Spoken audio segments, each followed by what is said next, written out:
On va prendre la direction de Bruxelles maintenant pour notre rubrique Sans frontières et on va parler santé avec notre amie Valérie Lerouge. Bonjour Valérie. Parler santé et sûreté nucléaire du pays, de la Belgique, car le gouvernement a décidé, semble-t-il, de distribuer gratuitement un médicament dans tout le pays. Ça en rassure certains, ça doit en inquiéter d'autres à mon avis, non ? Oui, bonjour Laurent, bonjour à tous. Il s'agit de cette boîte de comprimés de iodure de potassium.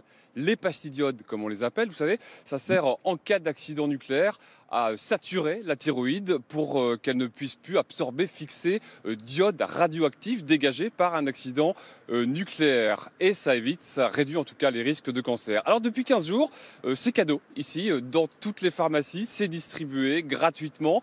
C'est l'État belge qui régale dans le cadre de son nouveau plan de sécurité nucléaire. Et ce, que vous habitiez à 10 km d'une centrale ou à 100 km, c'est le cas ici à Bruxelles. On le distribue notamment systématiquement à toutes les femmes enceintes. Alors ça rassure la plupart de la population, ça en inquiète une partie également, ça réveille un peu les soupçons ou les doutes qu'il y a sur l'état des centrales belges.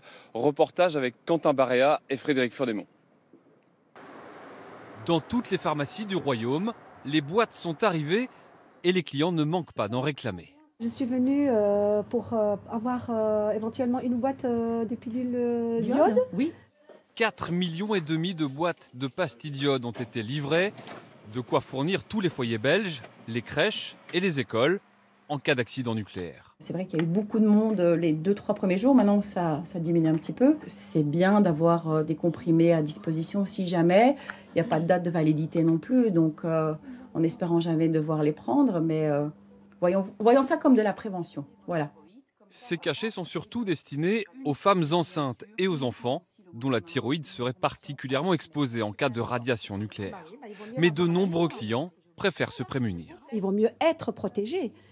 Pour moi, c'est comme si je traverse un tunnel noir, obscur, que je ne sais pas ce qu'il y a au bout. Et je préfère être armée que de ne rien avoir.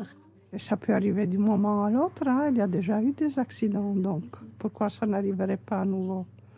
Tant mieux s'il y a quelque chose pour contrecarrer ça.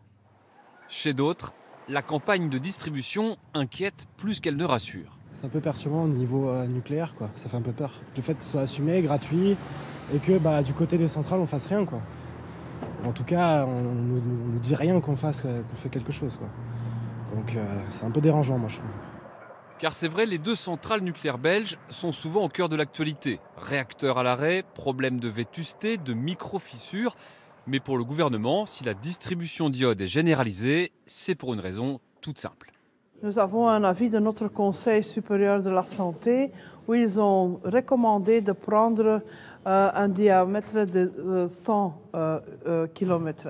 Alors en Belgique, vous savez qu'on n'est pas tellement grand, ça n'exclusait qu'un village et pour ça, c'est pour tous les Belges. Et ces pastilles doivent être conservées et absorbées seulement sur ordre des autorités.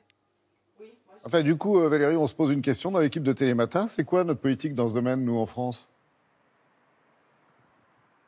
Bon, alors d'abord, pas de crainte à avoir en France liée aux centrales belges. Vous le savez, les nuages, c'est bien connu. Oui. Les nuages radioactifs s'arrêtent à la frontière. Et oui. Quant aux centrales françaises, il y a déjà une mise à disposition gratuite de pastilles d'iode, mais dans un périmètre de 10 km autour des centrales françaises seulement, contre 100 km en Belgique, idem au Luxembourg, et comme le recommande d'ailleurs l'Europe. Une association française réclame d'ailleurs l'élargissement du périmètre de distribution de ces pastilles d'iode, mais on sent bien que les autorités françaises ont une approche différente des Belges. On sent que la distribution de pastilles d'iode nourrirait peut-être la défiance des Français. Ici, on ne s'est pas posé la question. C'est le principe de précaution. Un point, c'est tout. Merci Valérie, passez une belle journée et un beau printemps à vous et à toutes vos équipes. Bonne journée. Voilà. Merci.